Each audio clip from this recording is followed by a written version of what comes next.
Sinqapur Cənub-Şərqi Asiyada yerləşən şəhər dövlət.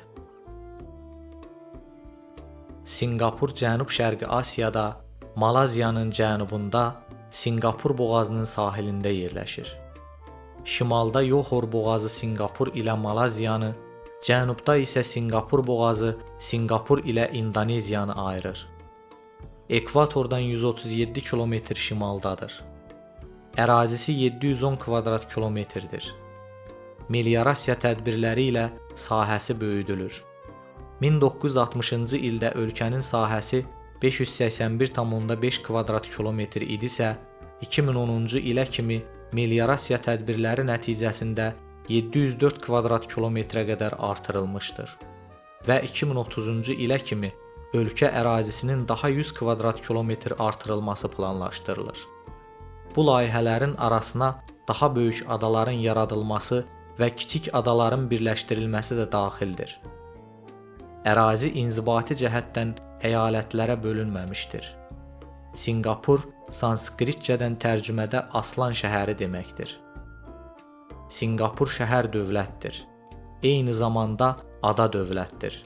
Sinqapur 63 xırda adadan və o cümlədən bir böyük adadan Sinqapur adasından ibarətdir.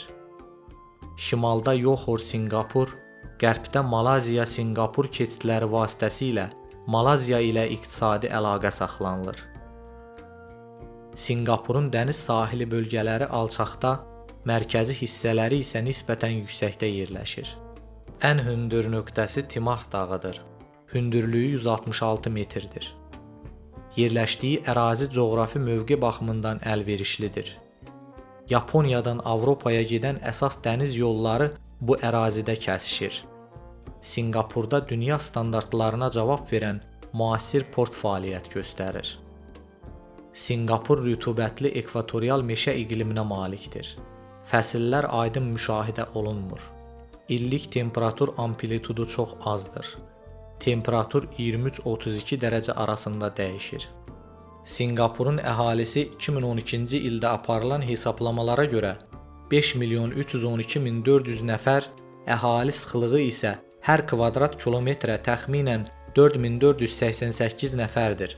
Onlardan 3,25 milyonu yerli vətəndaşlar, qalanları isə xarici işçilərdir. Əhalinin 23% başqa ölkələrdə anadan olmuşdur.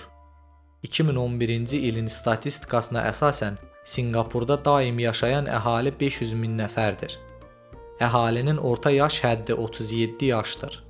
Torpaq çatışmazlığı səbəbindən hər 5 Sinqapurludan 4-ü çoxmərtəbəli binalarda, Mənzil və İnkişaf İdarəsinin ictimai yaşayış yerlərində yaşayır. Özəl mülkiyyət 87,2% təşkil edir. Hər 1000 nəfərə 1400 telefon düşür və ölkədə hər 10 nəfərdən birinin şəxsi avtomobili var. Sinqapur işsizlik səviyyəsinin ən aşağı olduğu ölkələrdən biridir. 2009-cu ildə maliyyə böhranı ərzində işsizlik 3%, 2011-ci ildə isə 1,9% olmuşdur. Ölkə yalnız bir şəhərdən ibarət olduğuna görə urbanizasiyanın səviyyəsi 100%-dir. Əhalinin 74,2% çinlilər, 13,4% malayalılar, 9,2% hindlilər təşkil edir. Əsasən iqtisadiyyatının sürətli inkişafından sonra ölkəyə gələn miqrantların sayı artmışdır. 2009-cu ildə qeydə alınan statistikaya görə Sinqapur əhalisinin 40% əcnəbilər olmuşdur. Bu dünyada ən böyük göstəricidir. Əcnəbilər ölkə iqtisadiyyatında çox mühüm rol oynayır. İstehsal sənayesində çalışanların 80%-ni, xidmət sahələrində çalışanların 50%-ni əcnəbilər təşkil edir. Lakin hökumətin siyasəti əcnəbilərin sayının azaldılmasına yönəlmişdir. Son illərdə immiqrantların azalması Sinqapurluların artmasına səbəb olmuşdur. Sinqapur Asiyanın bir çox ölkələrinə nəzərən təhsilin yaxşı inkişaf etdiyi ölkədir. Əhalinin 95,4% təhsillidir.